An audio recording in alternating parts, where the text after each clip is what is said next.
Tel Gezer is now an archaeological site. The mound rises above the surrounding valleys, and controls for a long distance the ancient roads that passed around it, the sea route from Egypt to Syria and the road from Jaffa to Jerusalem. Archaeologists who have dug extensively in the Tel and found 26 layers of settlements believe that the site began to be inhabited about 5,000 years ago.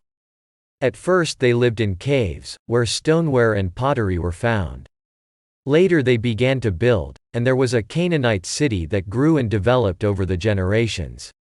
A wall, a water reservoir, warehouses, a temple and an altar for religious worship were built. The city was a rich and important center.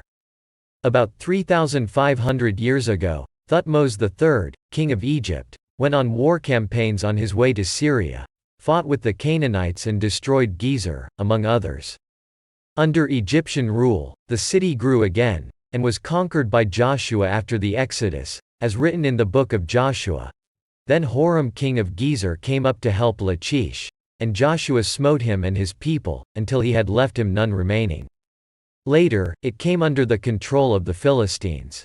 And in the book of Kings it is written that the city was given to King Solomon. Pharaoh king of Egypt had gone up, and taken Gezer, and burned it with fire, and slain the Canaanites that dwelt in the city, and given it for a portion unto his daughter, Solomon's wife. And Solomon built Gezer. Tiglath-Pileser III, king of Assyria, destroyed the city 2,700 years ago. The city existed in the days of the Assyrians and during the Persian period, and the Greeks who came after them fortified it, and went out to war against the rebellious Hasmoneans, who eventually won and became a Hasmonean Jewish city. In Roman Byzantine times it was not an important city. More than 800 years ago, a battle was fought between the Christian Crusader king of Jerusalem, Baldwin IV, and Muslims from Egypt, led by Saladin. The Crusaders won the war, after surprising the Egyptians at Gezer. In the Ottoman and British periods there were the Arab villages, Abu Shusha, and next to it Al-Kabab and Buria. In 1913, lands were bought by Baron Rothschild, and passed to the ancient Maccabees, which was a secret organization that helped the Jews, and were settled in 1945 by a group from the Working Youth Movement, and Hadassah. During the War of Independence, the Jordanian Legion occupied the settlement, and the surrounding Arabs looted it.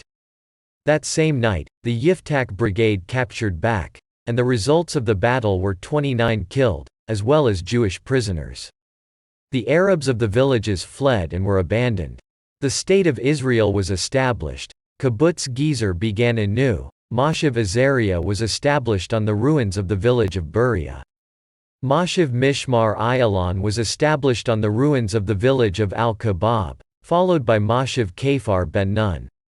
Moshev Petaya was established by Jewish immigrants from Tunisia and Moshev Pedia by immigrants from Iraq. Moshev Kafar Shmuel was established by Holocaust refugees. In the mid-1950s, the Moshavim Beit Uziel and Yad Rambam were established by Jewish immigrants from Morocco.